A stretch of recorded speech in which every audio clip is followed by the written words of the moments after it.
მიდის, მაგრამ ფეხები არ აქვს. ხმაურობს, მაგრამ ხმა არ აქვს. რა არის შენი აზრით? მანქანა? არა. მანქანას ფეხები არ აქვს, მაგრამ არა.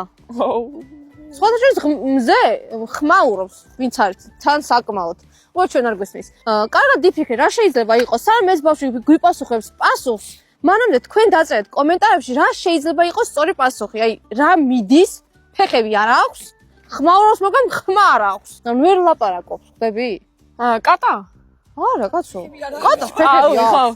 4 აქვს, 2-ზე არ დადეს, მაგრამ 4 ფეხი აქვს. ხმაურობს კიდევაც, პირი აქვს კატას. მეგობრებს ნუ უყურებ. მე მიყურე. აი იქით კამერას უყურე. გიორგის უყურე. რას ფიქრობ, აბა? არიცი? არა. მოდი, მინიშნებას მოგცემ. ცოცხალი არსება არ არის. არ ვიცი. 5 წამს მოგცემ. 5, 4, 3, 2, 1. 0. მოკლედ, ახლა შენ შაპი და მიდი გახსენი და გვანახე შეგიმჩადებს და სანამ ეს ბავშვი გახსნის, მანამდე აუცილებლად დაწერეთ კომენტარებში პასუხი. აი, უმარტივესია, ხალხო, უმარტივესი. ესეთი საყვარელი დინოზავრი ამოვიდა.